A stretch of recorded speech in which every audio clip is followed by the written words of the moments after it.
Taking a big gulp, he says he's the only one who can eat Emily's food, so this is fine.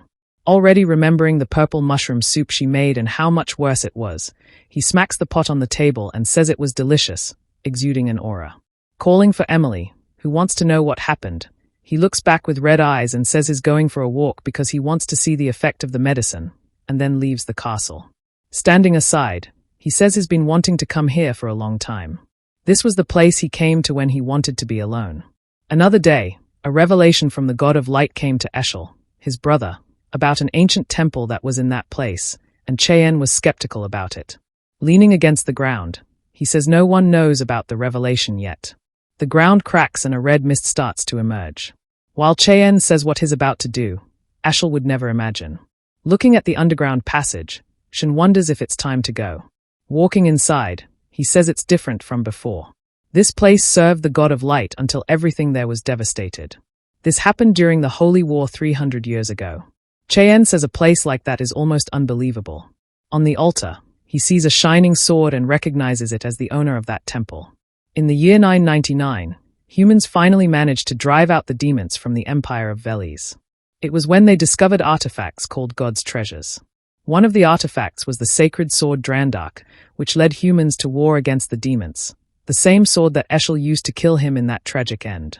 Staring at the sword, he imagines it to be related to his regression. He touches it hesitantly, but then lowers his head, saying he knew nothing would happen. He then kicks it in disgust and leaves, saying this sword made him feel like trash. The shadows appear beneath the light, and Cheyenne says he found what he was looking for. Looking at the ground, he says anyone would think that's the shadow of the sword. However, that's not just a shadow there. He touches the ground, saying, "Wherever there's light, there's shadow." Stairs appear, leading to a door in the darkness.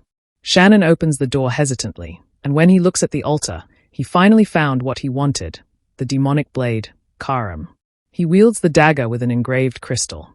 Then he tells the blade it can wake up now. He continues cutting in all directions, already hesitant, seeing that it seems to be sleeping. But it's quite thrilling to cut with a blade he used his whole life, really tasty. Suddenly, a shadow starts emerging from the ground, saying he was a very brave child. She asks Cheyenne if he doesn't know the meaning of taking that dagger, and he says it means it's his now.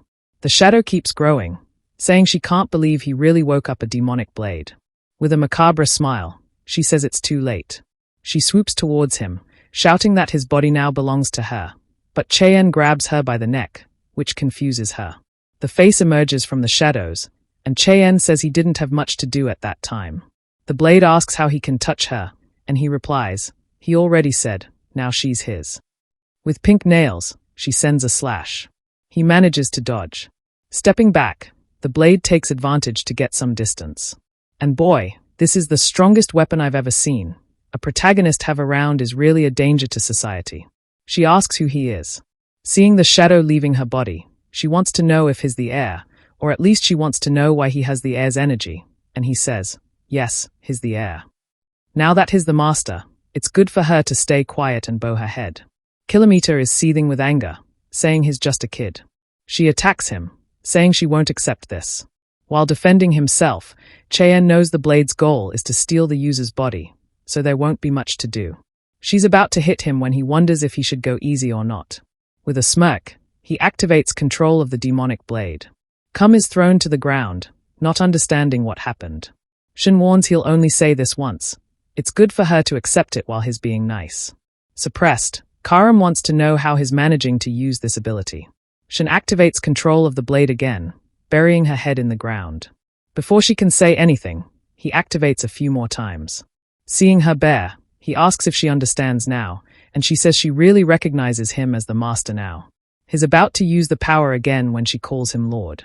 With that, Cheyenne completed the objective there and wonders if he should return before they miss him.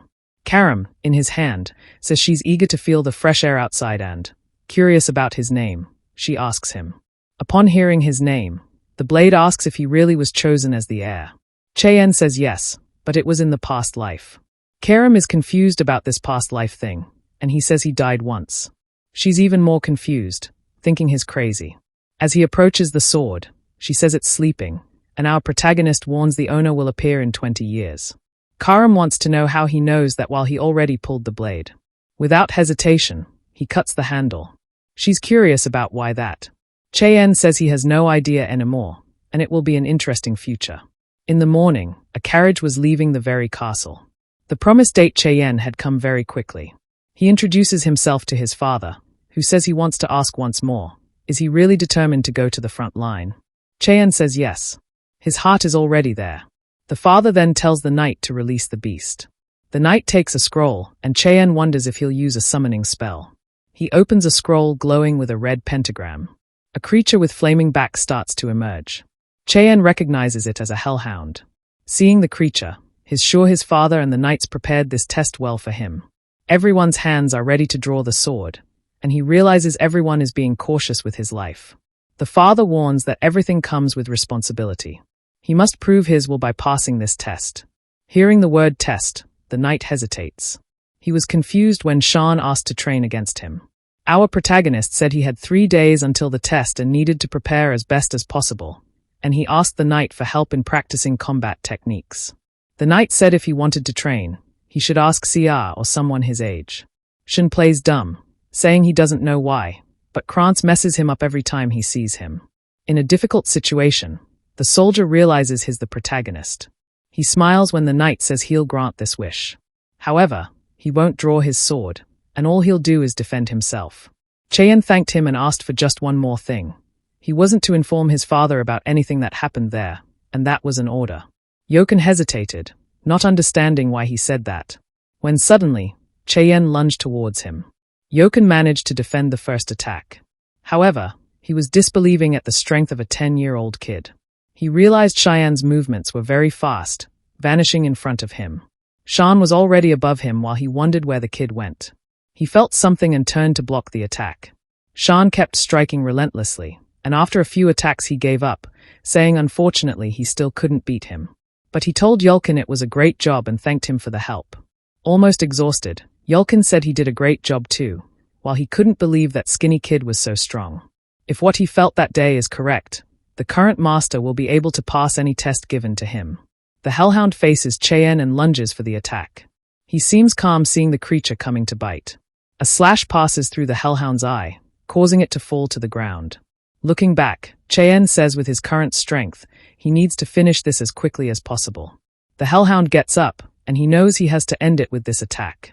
He prepares, and suddenly the slash has already passed through the hellhound's head, completing the blow with a blade throw from the air. The present knights are all startled while his father smiles. Seeing the carcass on the ground, Cheyenne says it's a waste he let so much blood be lost. But he knows if he starts drinking that, the guys will think he's crazy, so it's better to leave it be. Wallace then comes to congratulate him, saying it was incredible. Since that's the case, they'll meet again on the front lines. Cheyenne thanks his father, while Hara is calling for him, asking if she's just a kitchen knife. Our boy says, no, she's a demonic blade. She then wonders why she's not being used. She can only regain her powers by consuming blood. Heading towards the hellhound, she's begging just for a lick. But Cheyenne tells her not to worry. He'll use her as much as she wants.